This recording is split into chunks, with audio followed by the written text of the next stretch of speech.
Sa mga bagong mga bisita or mga hindi pa nakapunta ng dito sa Pasay. Pakita ko sa inyo ang lahat. Welcome sa 2026.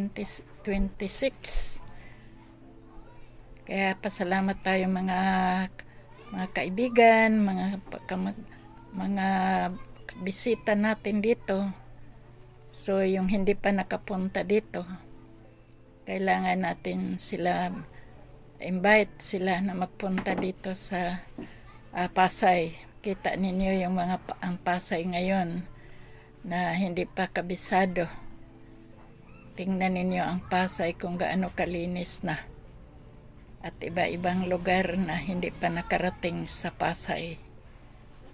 Amen. Ito makita ninyo yung mga sakyanan.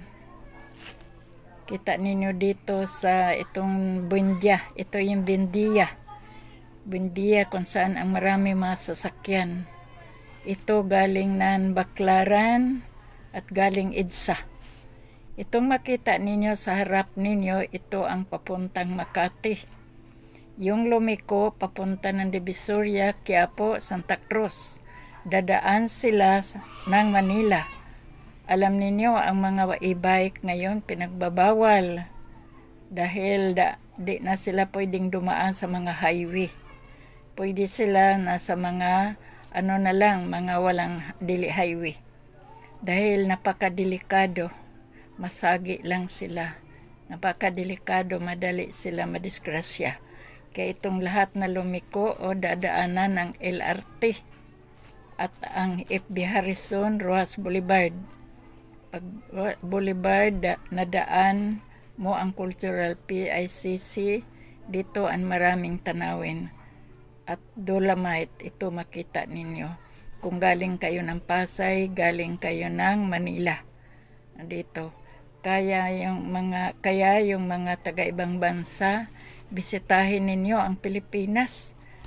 Marami kayong makikita na inyong madaanan ang kagandahan, lalo na ang Luneta. Napakalaki ang Pasay at papunta doon sa Manila. Bisitahin ninyo ang mga katabi. Ang katabi ng Pasay, Makati, Manila. Kaya mga bisita o hindi pa nakapunta rito, bisitahin na ninyo. Pang makita galing pa airport, makita ninyo ang lahat.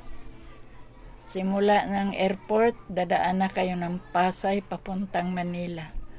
Kung saan kayo magpunta, madaanan ninyo ang Pasay. So makita makita rin ninyo itong ibabaw ng overpass na ito papuntang Makati. Yung mga lumiliko papuntang Cavite, yung iba kung saan sila magpunta. Sa papuntang MUA, papuntang Makati, puntang Malate. Kaya marami kayong makita na mga lugar. Kung saan kayo magpunta, madali. Di kayo mahirapan. Lahat malapit ang sasakyan kung magsimula kayo dito sa Pasay. Napakadali ninyo makasakay kung saan kayo magpunta. Saan ang inyong mga ruta, kung saan ba kayo magpunta sa mga iba-ibang lugar. Dito lang kayo muna sa Pasay para makita ninyo kung saan kayo magpunta. Lalo na papuntang airport, madali lang doon. Madaanan ang Pasay. Galing airport, madaanan talaga. Doon kayo dadaan, wala ibang madaanan. Magpunta kayo ng MUA, hindi kayo mahirapan. Kaya magsilakihan ang mga building, makita ninyo. Napakaganda.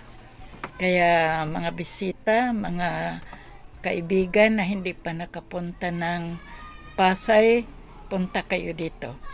Lalo na yung mga taga-ibang bansa na hindi pa nakarating ng Pilipinas. I invite those of you who have not yet visited the Philippines, yet to come and see it. See you. Welcome, Philippines.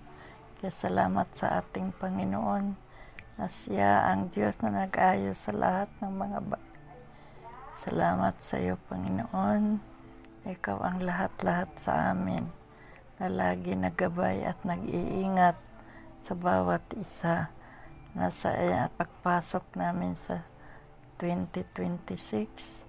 Salamat sa iyo na ang lahat ng mga bagay ay mula sa iyo, na kami ay iyong ingatan at pagpalain o sa mundong ito.